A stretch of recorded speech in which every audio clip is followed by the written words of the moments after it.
આજરોજ જે ગુજરાત સરકાર દ્વારા જે એક જીએસટીના માર્ગદર્શન માટેની જે એક મિટિંગ રાખવામાં આવેલ હતી, જેમાં આદરણીય ભૂપેન્દ્રભાઈ પટેલ સાહેબની અધ્યક્ષતામાં જે મિટિંગ હતી, એમાં ઉદ્યોગ મંત્રી શ્રી બલવંતસિંહ રાજપૂત સાહેબ, શ્રી જગદીશ વિશ્વકર્મા સાહેબ, શ્રી હર્ષભાઈ સંઘવી સાહેબ, ચીફ સેક્રેટરી સાહેબ એમ કે દાસ સાહેબ અને આપણા પ્રિન્સિપલ સેક્રેટરી શ્રી મમતા વર્મા મેડમનું તમામ વતીથી એક ખૂબ સારી મિટિંગ રહી. કારણ કે લગભગ 30થી વધુ 15થી 20થી વધુ ચેમ્બર ઓફ કોમર્સ અને બીજા ઘણા બધા એસોસિએશન, લગભગ 400થી વધુ એસોસિએશન આમાં જોડાયેલા હતા.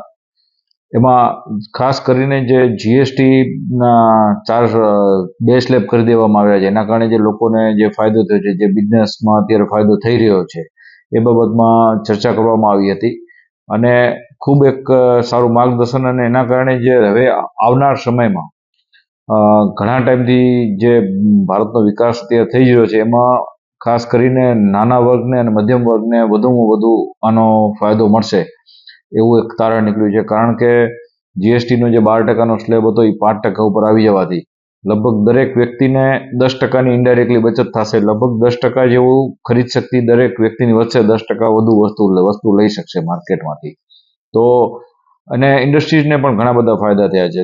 આપણા કચ્છની પણ વાત કરીએ તો લોજિસ્ટિકની વાત કરીએ તો જે ટ્રકની કિંમત પર 28% જીએસટી લાગતું હતું, એ 18% થઈ ગયું. તમામ સ્પેર પાર્ટ ઉપર, ટાયર ઉપર અને ઘણી બધી વસ્તુ ઉપર જે 10%નો ફાયદો છે. કચ્છને પણ આ જીએસટીથી દર ઘટવાથી ખૂબ મોટો ફાયદો થશે. કચ્છ તો ટ્રાન્સપોર્ટનું એક મોટું હબ ગણાય છે કંડલા અને મુંદ્રા પોર્ટના કારણે. તો આજે જે મિટિંગ થઈ એમાં ખૂબ સરસ જે માહિતી નથી એની બાબતમાં પણ માહિતી મળી છે. અને આ જીએસટી ઓછું થવાના કારણે ભારતમાં તો સારો ફાયદો થશે જ, પણ મને લાગે છે ગુજરાતને પણ આનો ખૂબ સારો ફાયદો મળશે.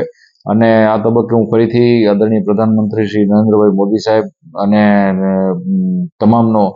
તમામ જનતા વતીથી અમે ખૂબ ખૂબ આભાર માનીએ છીએ કે જે જીએસટીનું ઘણા વખતથી બધી ડિમાન્ડ હતી, જીએસટી વધારે છે અથવા તો અમુક સ્લેબ થઈ જવા જોઈએ, જે 2 સ્લેબમાં કરી દેવામાં આવ્યું.